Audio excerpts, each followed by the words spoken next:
अजामिल की कथा की ओर।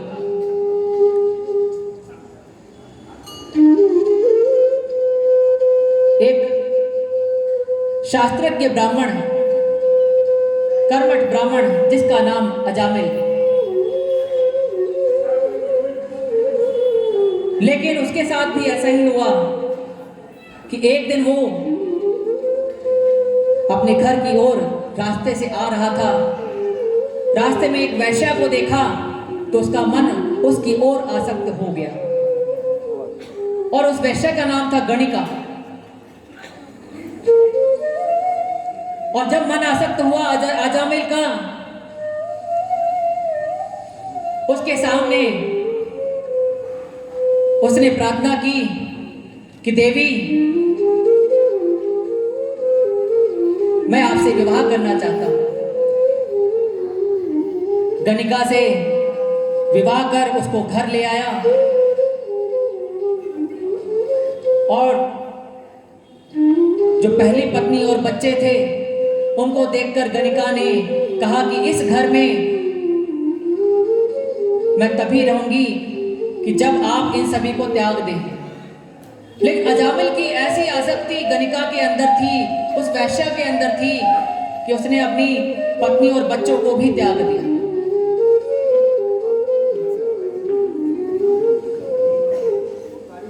और आगे चलकर धीरे धीरे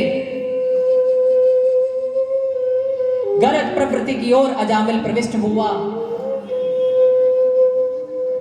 भगवान नाम से हटकर गलत आचरण किया, लोगों को लूटना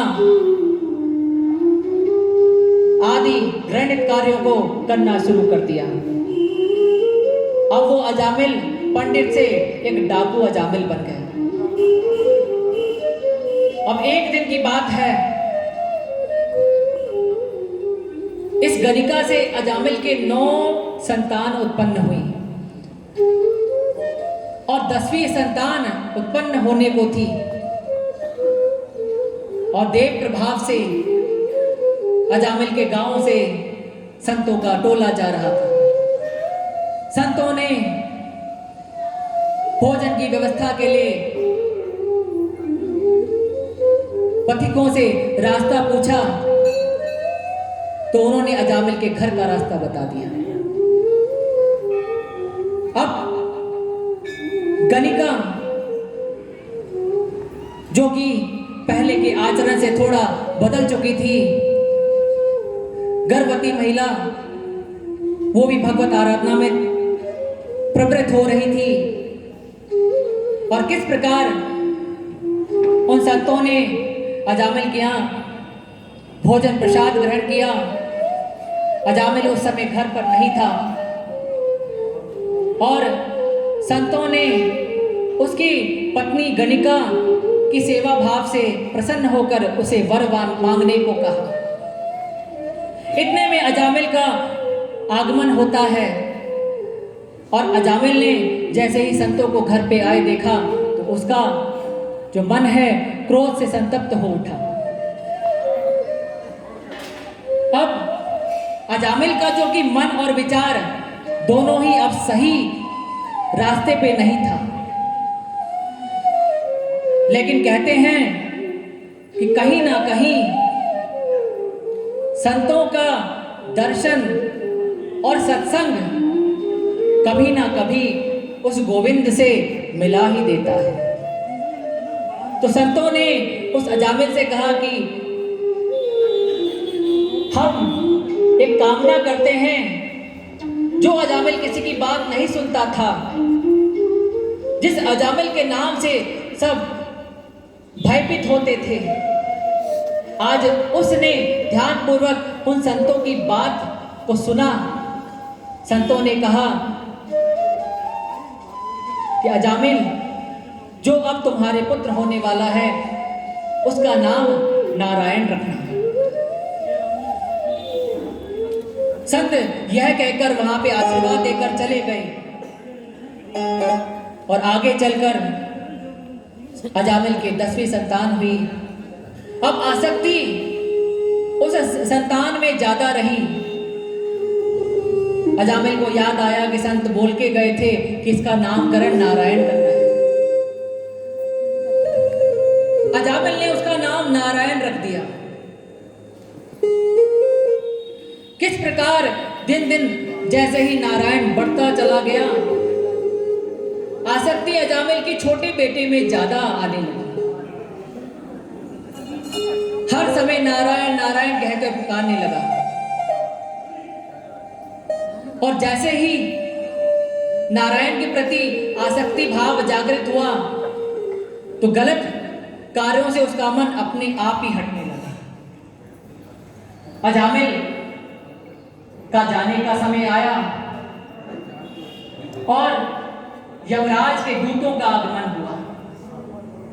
अब यहां पे यमराज के दूतों को देखकर अजामिल भयभीत हो गया।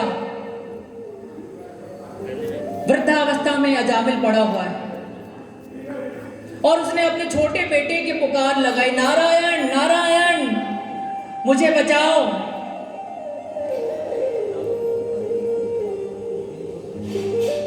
और जैसे ही नारायण नारायण बोला तो भगवान के गोलोक धाम के पार्षद वहां पे प्रकट हो गए।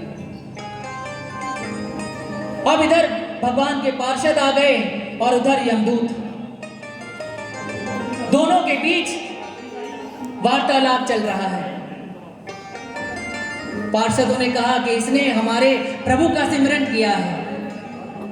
यमदूतों ने कहा कि इसने पूरे जीवन में अपने कर्म को गलत मार्ग पे रखा, तो ये भगवत धाम जाने का अधिकारी नहीं है। लेकिन पार्षदों के आगे यमदूतों की एक ना चली और इस प्रकार अजामिल सब सुन रहा है और पार्षदों ने यमदूतों को वहां से जाने के लिए विवश कर दिया। इस प्रकार अजामिल को एक मौका और मिला। अब अजामिल की जो बुद्धि में परिवर्तन आया कि मैंने कुछ नहीं किया जीवन में, गलत कर्म ही करते रहा, लेकिन नारायण नारायण के उच्चारण से भगवान के पार्षदों के दर्शन हुए और यदि मैंने अपने जीवन को भगवान के चरणों में ही समर्पित कर दिया तो गोविंद की प्राप्ति मुझे हो जाएगी। इस प्रकार अजामिल ने गोविंद के चरणों में प्रीति लगाई और बचे हुए जीवन में भगवत भक्ति के पथ पे चलते हुए अपने जीवन को सुलभ बनाया। अब सुखदेव जी महाराज